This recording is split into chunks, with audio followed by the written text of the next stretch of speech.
آسان درس قرآن۔ نحمده ونصلي ونسلم على رسوله الكريم، اما بعد فاعوذ بالله من الشيطان الرجيم، بسم الله الرحمن الرحيم۔ ألم تر كيف فعل ربك بأصحاب الفیل۔ اللہ کے نام سے شروع جو نہایت مہربان رحم والا۔ سورہ فیل ترتیب مصحف کے اعتبار سے اس سورت کا نمبر 105 ہے، اور یہ مکہ مکرمہ میں نازل ہوئی۔ اس سورت میں 1 رکوع اور 5 آیتیں ہیں۔ ہاتھی کو عربی میں فیل کہتے ہیں، فا یا لام، فیل کہتے ہیں، اور اس سورت کی پہلی آیت میں ہاتھی والوں کا واقعہ بیان کیا گیا۔ اس مناسبت سے اسے سورہ فیل کہتے ہیں۔ اس کا واقعہ میں آپ کو عرض کر دوں، کل انشاءاللہ اس کی تفسیر اس پوری سورت کی میں کل آپ کے سامنے رکھوں گا، زندگی رہی۔ یہ واقعہ کیا تھا؟ یمن اور حبشہ کا ایک بادشاہ تھا جس کا نام ابرہہ تھا۔ اس نے اپنی قوت اور مال پر بھروسہ کرتے ہوئے اس نے خانہ کعبہ پر حملہ کرنے کے لیے سوچا، لیکن کیسے؟ اس کے لیے پس منظر کیا تھا؟ تو مفسرین نے اس بات کو لکھا کہ جب حج کے موسم میں لوگوں کو بیت اللہ کا حج کی تیاری کرتے ہوئے اس ابرہہ بادشاہ نے دیکھا، تو اس نے اس غرض سے صنعاء میں یعنی یمن میں ایک مقام ہے، وہاں اس نے ایک کنیسہ عبادت کے لیے خانہ کعبہ کی طرح اس نے وہاں بنایا، تاکہ لوگ عرب شریف میں جا کر وہاں حج کرنے کے بجائے، مکہ مکرمہ جانے کے بجائے اسی کنیسہ کا طواف کریں۔ تو عرب کے لوگوں کو جب یہ پتہ چلا کہ ابرہہ بادشاہ نے یہ حرکت کی ہے اور اس نے خانہ کعبہ کے بجائے اپنے لیے ایک خانہ کعبہ کنیسہ بنا لیا تاکہ لوگ وہیں حج کریں اور خانہ کعبہ میں نہ آئیں، تو عرب کے لوگوں کو یہ بات بڑی ناگوار گزری، اور قبیلہ بنی کنانہ کہ ایک شخص نے موقع پایا اور وہ یہاں پہنچا، اور اس نے اس کنیسے میں جا کر قضاء حاجت کی، یعنی واش روم کر دیا اور اس پوری جگہ کو نجاست سے آلودہ کر دیا۔ ابرہہ بادشاہ کو جب یہ معلوم ہوا تو اسے بہت غصہ آیا، اور اس نے قسم کھائی کہ وہ خانہ کعبہ کو گرا دے گا۔ یہ غصے کی وجہ تھی کہ یعنی ایک تو اس نے اپنی جگہ عبادت خانہ بنایا، اور دوسرا اس نے خانہ کعبہ کو گرانے کا عزم مصمم جب کیا کہ جب اس کے عبادت خانے کو بظاہر جو اس کی نظر میں تھا تو وہاں نجاست کر دی گئی، تو اب اس نے قسم کھا کر کہا کہ میں خانہ کعبہ کو گرا دے گا۔ چنانچہ وہ اپنے اس ارادے سے نکلا۔ اس لشکر میں بہت سے ہاتھی بھی تھے، اور ان کا ایک پیش رو بڑے جسم والا کوہ پیکر ہاتھی جو تھا اس کا نام محمود تھا۔ ابرہہ جب مکہ مکرمہ کے قریب پہنچا تو اس نے اہل مکہ کے جانور قید کر لیے، اور ان میں حضرت عبد المطلب کے بھی، جو حضور کے دادا ہیں، ان کے بھی 200 اونٹ تھے۔ حضرت عبد المطلب کو جب پتہ چلا کہ میرے بھی 200 اونٹ اس ابرہہ بادشاہ نے پکڑ لیے ہیں، تو حضرت عبد المطلب ابرہہ کے پاس آئے، تو کیونکہ میرے آقا علیہ الصلوۃ والسلام کا یہ خاندان ہے اور اس کی ویسے ہی عظمت، اور یہ ابرہہ بادشاہ جانتا تھا کہ یہ خانہ کعبہ جو ہے انہی کے باپ داداؤں کا معظم اور محترم مقام ہے، یہ ابرہہ کو پتہ تھا۔ جب حضرت عبد المطلب ابرہہ کے پاس آئے تو اس نے آپ کی تعظیم کی اور اپنے پاس بٹھا کر پوچھا کہ آپ کس مقصد سے یہاں آئے اور آپ کا کیا مطالبہ ہے؟ تو آپ نے فرمایا کہ میرا مطالبہ یہ ہے کہ میرے اونٹ مجھے واپس کر دیے جائیں۔ تو ابرہہ نے کہا مجھے آپ کی بات سن کر بہت تعجب ہوا کہ میں اس خانہ کعبہ کو گرانے کے لیے، ڈھانے کے لیے آیا ہوں، جو آپ کے باپ دادا کا معظم اور محترم مقام ہے، آپ اس کے لیے کچھ بھی نہیں کہتے اور اپنے اونٹوں کی واپسی کا مطالبہ کرتے ہیں۔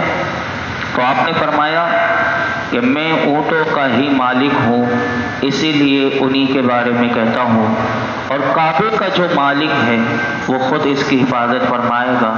جب یہ آپ نے بات کہی تو یہ سن کر ابرہہ نے آپ کے اونٹ تو واپس کر دیے، 200 اونٹ۔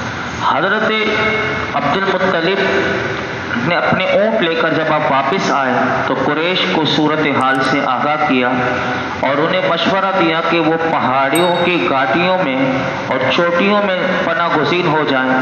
کیوں ہو جائیں یہ کل میں آپ کے سامنے عرض کروں گا کہ وہ جو لشکر لے کر آیا تھا اس کی تعداد کتنی تھی اور کتنا بڑا وہ لشکر لے کر آیا تھا۔ اسی لیے آپ نے فرمایا کہ کیونکہ وہ اس سے مقابلہ کرنے کی جرت یعنی عشر اشیر بھی نہیں تھے اس کے، اگر مکے کے سارے جنگجو بھی بہادر مرد بھی جمع ہو جاتے تو پھر بھی اس کا مقابلہ کرنے کے لیے طاقت اتنی نہیں تھی۔ تو آپ نے عرب کے جتنے قریش کے لوگ تھے انہیں کہا کہ پہاڑوں کی گھاٹیوں میں اور چوٹیوں میں پناہ گزین ہو جائیں۔ چنانچہ قریش نے ایسا ہی کیا اور حضرت عبد المطلب آپ خانہ کعبہ میں تشریف لائے اور کعبہ شریف کے دروازے کو پر پہنچ کر اللہ کی بارگاہ میں کعبے کی حفاظت کی دعا سے فارغ ہو کر آپ بھی اپنی قوم میں چلے گئے۔ ابرہہ بادشاہ نے صبح کے وقت ہی اپنے لشکر کو حکم دیا۔ تو اب دیکھیے اللہ تبارک و تعالی کیسا بندے کو سنبھلنے کا موقع دیتا ہے کہ اب بھی سنبھل جائے۔ تو اس کا جو ہاتھی تھا جو سب سے یعنی مضبوط اور جسم و جسامت میں جو سب سے بڑا ہاتھی تھا جس کا نام محمود تھا، اس نے اشارہ بھی اس کو دیا ابرہہ کو۔ اب یہ محمود نامی ہاتھی جو تھا یہ خانہ کعبہ کی طرف جب چلنے کے لیے اسے کہا جاتا وہ بیٹھ جاتا، نہیں چلتا تھا، اور کسی اور طرف اسے چلاتا ابرہہ بادشاہ تو یہ چلنا شروع کر دیتا، لیکن جیسے ہی کعبے کا رخ کرتا تو وہ بیٹھ جاتا۔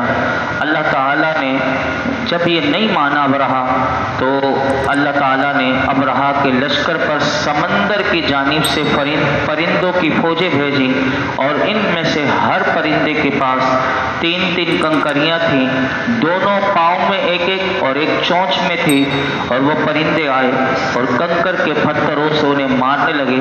چنانچہ جس شخص پر وہ پرندہ سنگریزہ یعنی پتھر پھینکتا تو وہ سنگریزہ اتنا زبردست ایٹمی قوت والا وہ سنگریزہ تھا، ایک لحاظ سے سمجھ لیجئے کہ وہ پتھر چھوٹا سا بظاہر اور اس کا حجم بھی کتنا تھا، جیسے چنے کی دال جیسی ہوتی ہے یا مسور کا دانہ جتنا سا ہوتا ہے اتنا سا پتھر تھا، لیکن وہ اتنا پاورفل تھا کہ وہ اس پر جس سپاہی جو ابرہہ لشکر لے کر آیا تھا جس کا نام لکھا ہوا ہوتا تھا اسی کے اوپر وہ آتا تھا اور وہ سنگریزہ اس کے خود کو یعنی جو فوجی لباس ہوتا ہے اس فوجی لباس کو توڑتا ہوا، اس کے خود کو توڑتا ہوا اور اس کے سر کو پھاڑتا ہوا، اس کے جسم کو چیرتا ہوا، پھر ہاتھی میں گھستا اور ہاتھی سے گزرتا ہوا زمین پر پہنچ جاتا، اور اس طرح ہر سنگریزے پر اس شخص کا نام لکھا ہوا تھا جس شخص نے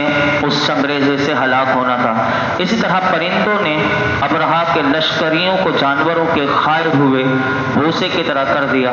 جس سال یہ واقعہ رونما ہوا اس سال نبی پاک صلی اللہ علیہ وسلم کی ولادت بھی ہوئی، اسی لیے میرے آقا علیہ الصلوۃ والسلام نے ارشاد فرمایا ولدت عام الفیل، کہ میری ولادت عام الفیل میں ہوئی، یعنی یہ جو واقعہ ہوا اس کے چند دن کے بعد ہی نبی پاک صلی اللہ علیہ وسلم کی ولادت ہوئی۔ اب اس کی تفسیر جو ہے انشاءاللہ کل آپ کے سامنے عرض کریں گے کہ الم تر کیف فعل ربک باصحاب الفیل، آج اس کا ترجمہ صرف سن لیجئے اور دعا کرتے ہیں، پھر کل انشاءاللہ اس کی لفظ بہ لفظ تفسیر آپ کے سامنے کر عرض کریں گے۔ اللہ نے فرمایا کہ آپ نے ملاحظہ نہ کیا کہ آپ کے رب نے ہاتھی والوں کے ساتھ کیسا سلوک کیا؟ الم یجعل کیدہم فی تضلیل، کہ اللہ تعالیٰ نے ان کے مکر و فریب کو ناکام نہیں بنا دیا۔ وارسل علیہم طیرا ابابیل، اور وہ یوں کہ بھیج دیے ان پر ہر سم سے پرندے داروں کے دار، ترمیہم بحجارۃ من سجیل، جو برساتے تھے ان پر کنکر کی پتھریاں، فجعلہم کعصف مأکول، پس بنا ڈالا ان کو جیسے کھایا ہوا بھوسا ہوتا ہے، ایسے اللہ نے ان کو بنا دیا۔ اللہ رب العالمین ہم سب کو ہر قسم کی بے ادبی گستاخیوں سے محفوظ فرمائے، اور اللہ ہمیں مرتے دم تک ہمیں ہماری نسلوں کو با ادب بنائے، اور ہماری نسلوں میں بھی کوئی گستاخ پیدا نہ ہو۔ اللہ ہم سب کے ایمان کی حفاظت فرمائے۔ الحمدللہ رب العالمین، والصلاة والسلام علی سید الانبیاء والمرسلین وعلی آلہ وصحبہ اجمعین۔ یا اللہ پاک جو کچھ سنا اس میں کوئی غلطی کوتاہی ہو معاف فرما، اپنی بارگاہ میں قبول فرما۔ رب کریم تو ہم سب سے ہمیشہ کے لیے راضی ہو جا۔ یا رب العالمین ہماری آخرت کو اچھی فرما دے، ہمارے ماں باپ کی ساری امت مسلمہ کی بے حساب مغفرت فرما، موت کے وقت ہمارے ایمان کی حفاظت فرما۔ یا رب العالمین ہمیں ایمان کامل عطا فرما۔ مولا کریم ایمان کی جتنی کمزوریاں ہمارے اندر ہیں دور فرما۔ یا رب العالمین ہمیں یقین کی دولت، صبر شکر کی دولت عطا فرما، اپنا خوف عطا فرما۔ یا رب العالمین اپنے پیارے محبوب کی سچی محبت عطا فرما، حضور کی کامل اتباع اور اطاعت کی توفیق عطا فرما۔ یہ جتنے حاضرین موجود ہیں اللہ ہم سب کی اور ان حاضرین کی جولیوں کو، خالی دامنوں کو مرادوں سے بھر دے، ہم سب کی حاجتوں پر اپنی رحمت کی نظر فرما، مرتے دم تک اپنے سوا کسی کا کسی لحاظ سے محتاج نہ کرنا۔ وصلی اللہ تعالی علی خیر خلق محمد وعلی آلہ وصحبہ۔